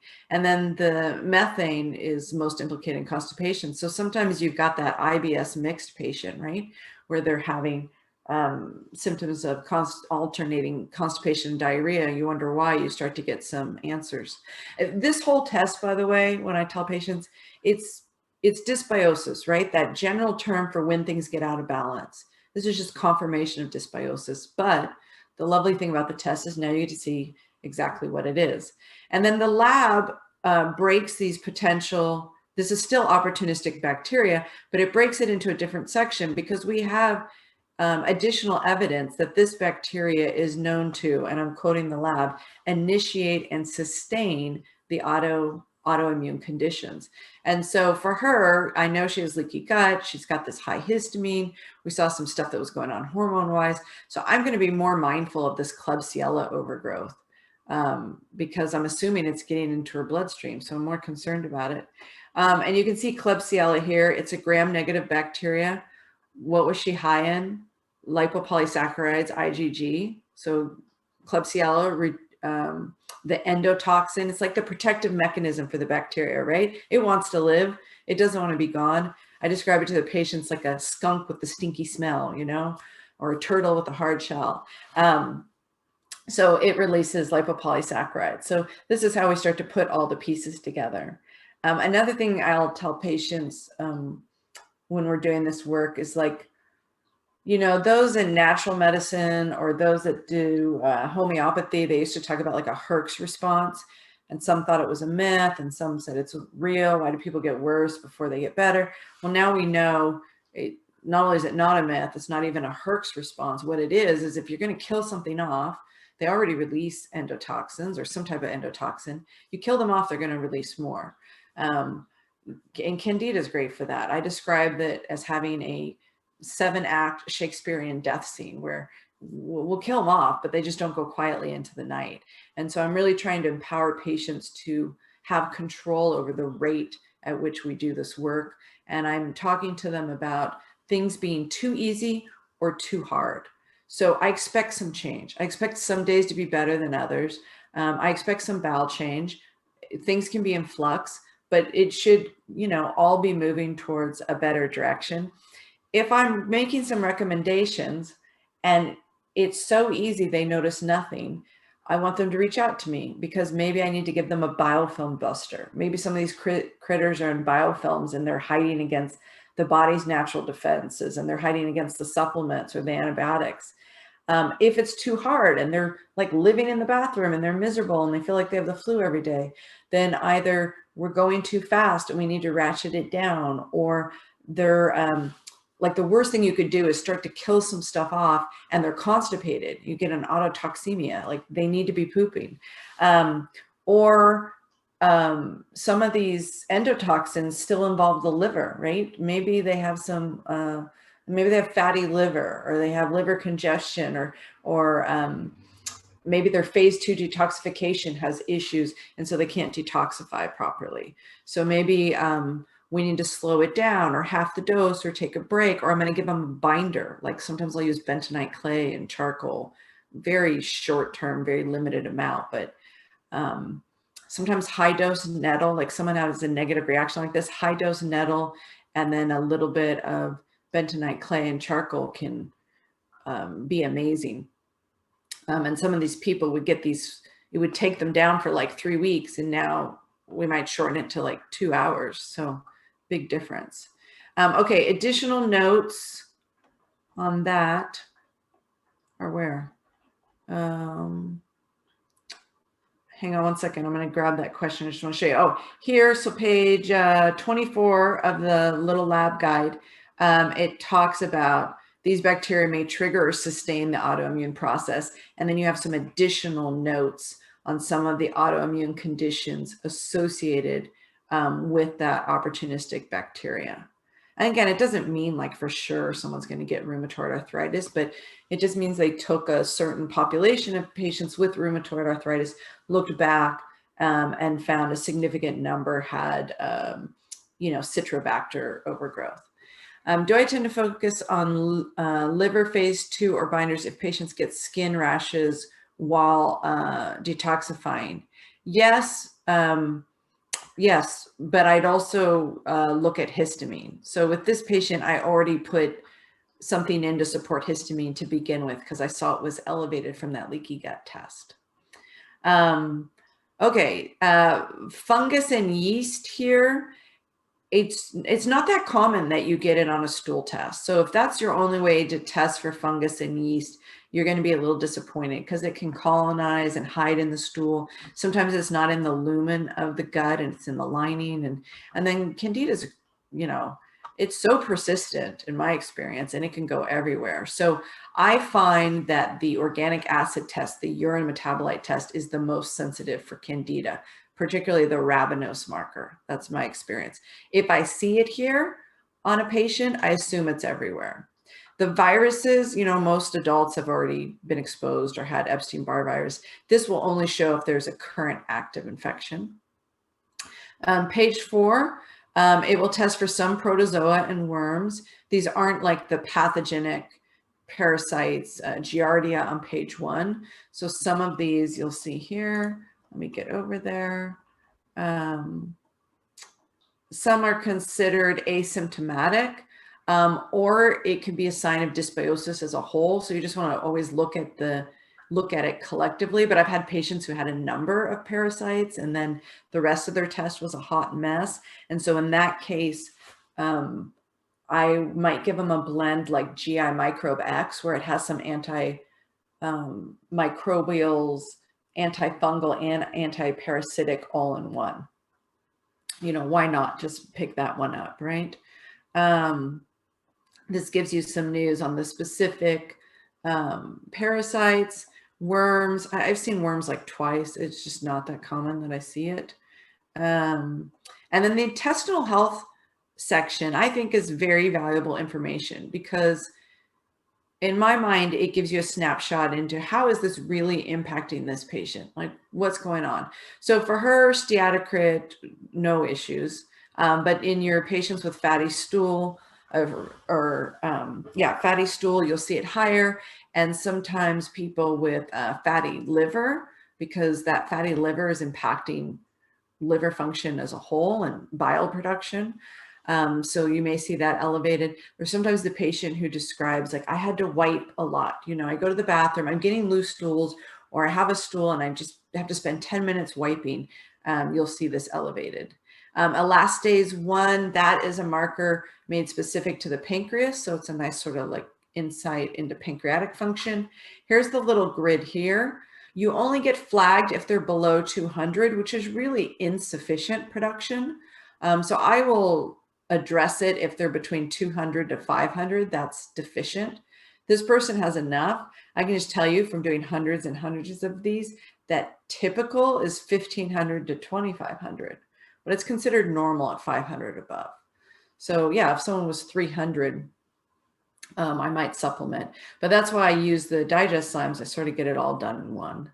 Beta-glucuronidase is the enzyme made by the bacterial overgrowth. I like to see it 400 or less. If people get to 1,000, I might consider supplementing if the the symptoms seem significant. If it's high, I'm certainly considering it more. Sometimes it's thousands elevated.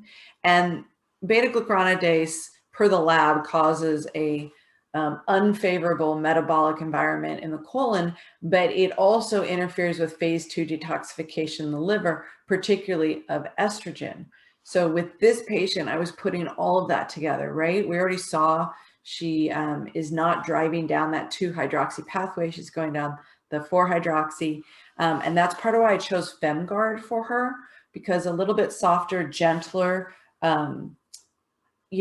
hormone balance to start, but also it had some calcium D-glucarate in it. So calcium D-glucarate is like one of the main things you'd reach for if beta-glucuronidase was elevated.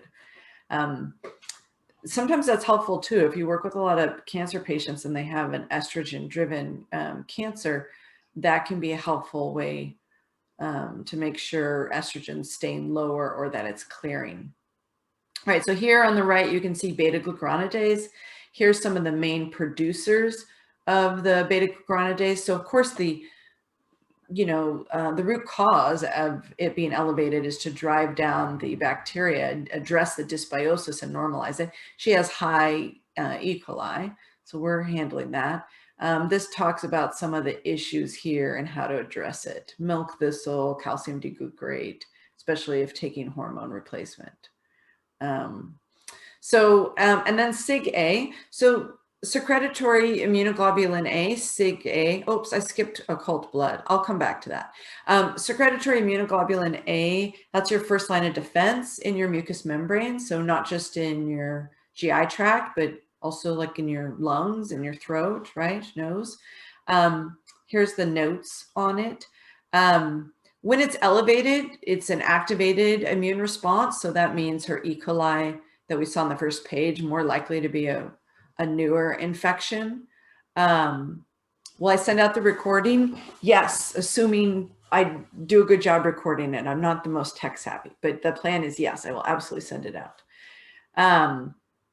Happy to help. I love teaching. It's fun. Okay, so, and talking shop. I'm hoping one of these times when you guys get on here, we'll just like all unmute and chat. That'll be so fun. Oh, thank you, Dr. Smith. I appreciate it. Okay, so when I see SIG-A high like that, of course I'm paying attention, but I think of it as more of an acute issue.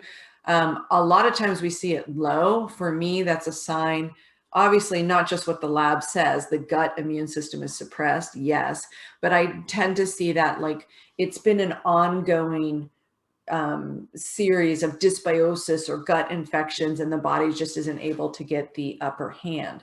So I have caught some primary immunodeficiencies. I am more sensitive to it because I have it myself, but the lowest SIG-A I've ever seen was 27. It's like, what? That is so low.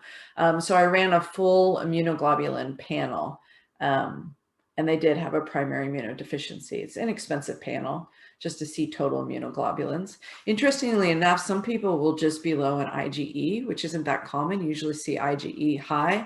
I found it in a family, also medical practitioners, and some of the grandchildren. So it looked like there was possibly a genetic tendency, but there's some research I had found on PubMed that when IgE is low, especially in these young children, they're more prone to getting allergies. And anyway, it was just interesting to be able to work across multiple generations. But most of the time, if IgA is low, it's a couple hundred, and then I may give Saccharomyces boulardii. If there's not a dairy issue, I might use colostrum, or I might use the direct immunoglobulins like an SBI. Now this anti-gliadin immunoglobulin A, I love seeing this here. I always tell the patients, like, you're never going to be happy that I'm going to tell you this. This patient was also having issues. I'm pretty sure, let's see. I looked at so many. Sometimes they start to blur. Yeah, look at her response to gluten. Okay, so same person. This is why I love when you do report of findings and you have multiple tests and you can put them all together. So we spent 90 minutes going over this together. And of course, reported findings always that's like the most expensive thing for a patient in our office, but a lot of work goes into it. All follow-up visits cost a lot less. But she had a high true IgE allergy to gluten, and then this moderate IgG4 response, IgG, and an elevated complement response. So then is it surprising that she's forming antibodies to gliadin in her colon? This does not mean celiac. It would probably be a good idea to get the true celiac blood tests for her. And if they came up positive, possibly consider an endoscopy or colonoscopy. But otherwise, there's certainly plenty of evidence, in my opinion, to completely cut out gluten. And of course, gliadin is in some other foods too, which is why, by the way, this allergy test will test gluten, but also test wheat. And she didn't have a response really to wheat, a little bit of inflammation, but some people are allergic to wheat and they're testing the other proteins and components of wheat that don't include gluten, right? Anyway, but no gluten for this mama. But what I'm trying to say to her is, in this case, she's having an elevated immune response because of the infection. Like, let's direct all activity to her body to handle that infection. I often see people who are low and then this anti-gliadin's high. And what I say is, you know, we're low and everyone's aware of immune health right now. And like, let's try to just have our bodies be as well armed as possible. So if they were low, I describe it as like the National Guard, and, you know, only half of the team showed up. So then if they're low and they're on alert and ready to take care of this patient, and then they eat some gluten, it's like they have to take part of that already reduced team and say, okay, I need to go handle this gluten here. And that's not helpful, right? Let's not do that. Sort of a wasted response. Plus, we want to digest food. We don't want to have an immune response to food. And we're learning more and more about this. It's fascinating. A cheap test is, you know, a CBC with differential, and you can see little clues in a CBC with differential, like monocytes, which turn to macrophages in the tissues. Sometimes monocytes will be elevated.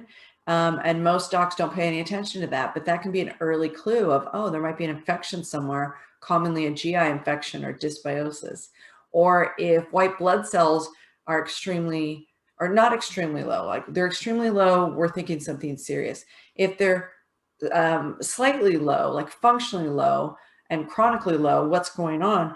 Well, the body's so creative that sometimes if there's hypochlorhydria or insufficient digestion, it will even use white blood cells as a digestive aid, which is clever. But again, we don't want an immune response to food, and you're seeing an immune response to food.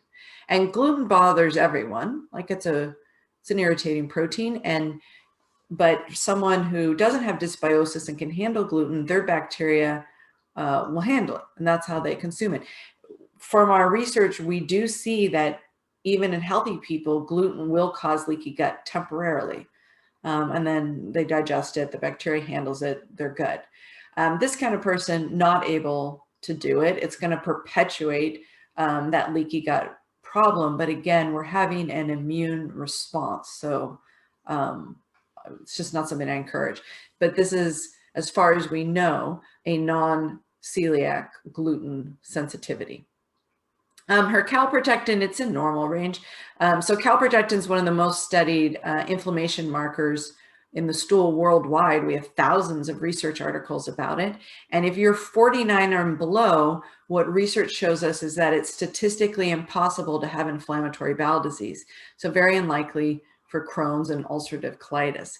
I do see patients when it's elevated. So let me jump back up to the occult blood fit. You know, microscopic blood in the stool. Most of the time, if it's there, they just like had a hemorrhoid or something, right? But I've had patients where their calprotectin was greatly elevated and occult blood, and I was referring them out, you know, colonoscopy stat. And more than once we've caught cancer.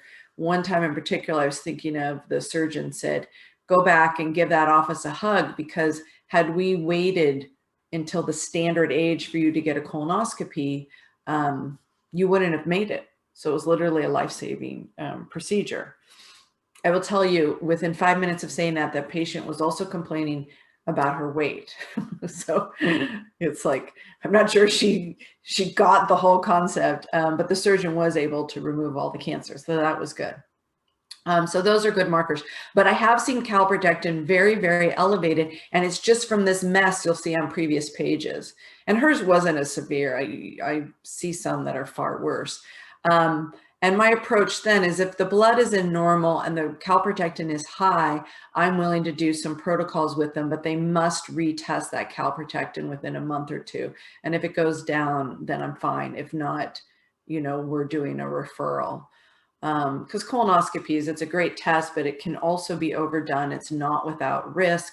And a lot of MDs are using a newer standard now, which I think is great.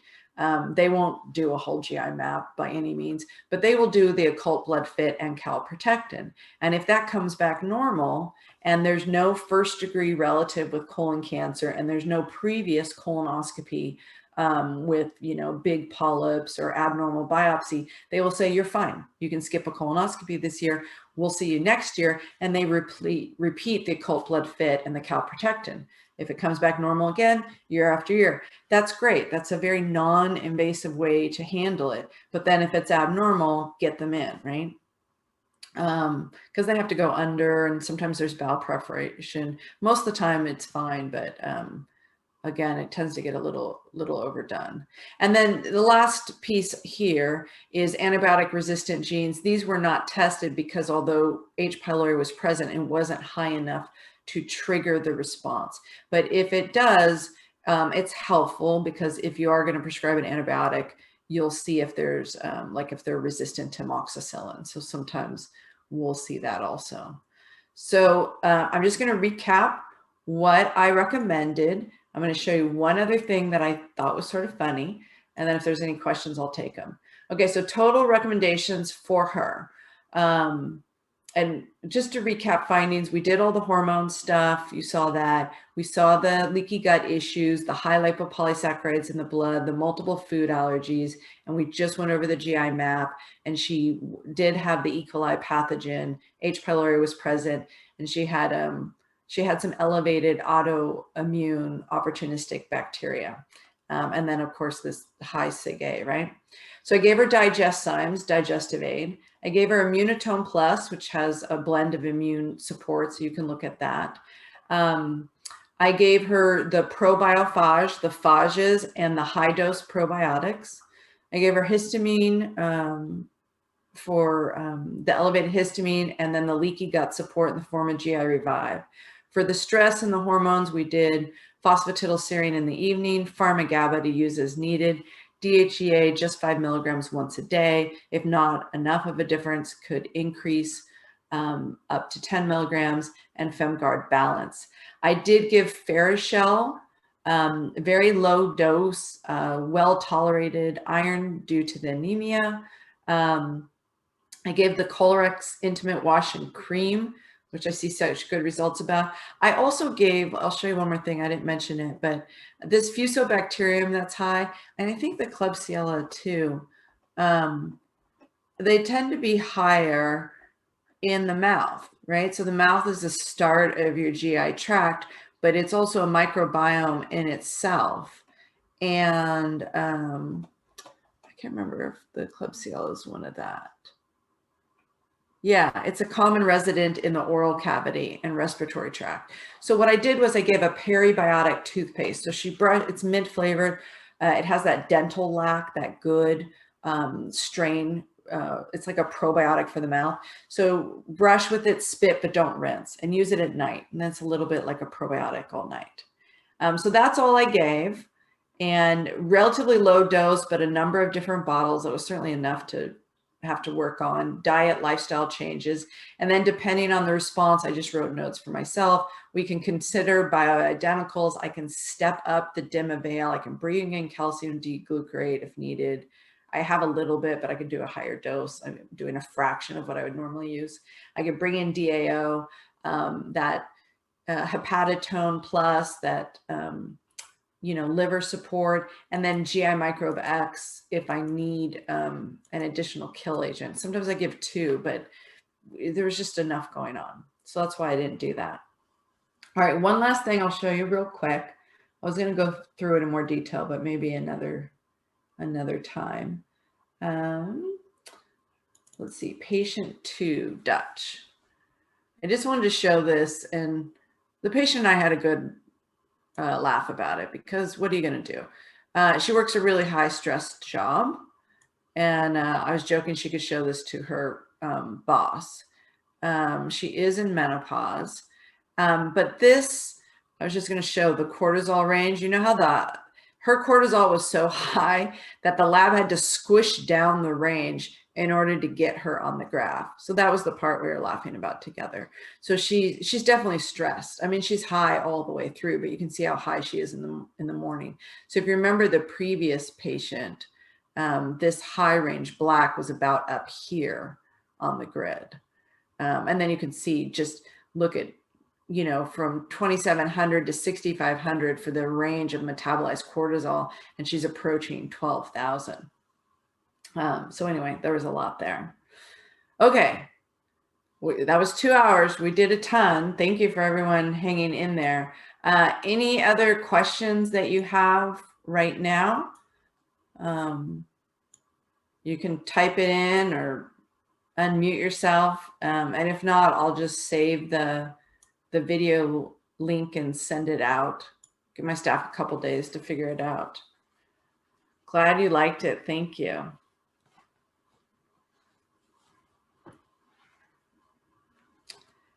To get on my list, if you gave me your email, I'll try to save it. But if you want to like opt in, go to doczachary.com, and there's a free resource. That's that communication guide. I'll just show you what it looks like real quick. And then I saw there was another question. I'll answer it. But then that'll open up. That would be on a list. I don't really do like a bunch of marketing stuff at all, but when I announce the release of the software app, that's when I will. This is the PDF. I tried to email it to you guys, but it was a bit of a big file. So that's why I gave the list. So, but can you hear me now? That's my story I was telling you about. But this talks about communicating with patients, because again, like managing expectations, that's everything, isn't it? So this is a personality profiling system. You might like, you know, some other system, Myers-Briggs, whatever. But they're not, I was actually the first one in the world to create a visual one. Now Myers-Briggs has characters too, but they weren't easy, like INFJ or whatever it was. It wasn't easy to say. So we needed something that like you could see people or you could hear people on the phone. So I created it. It was published by McGraw-Hill out of New York in 2012. The book's much more detailed, but honestly, I gave you all the key things here. So if you wanted the details, you'd get the book, but this is free, just grab it.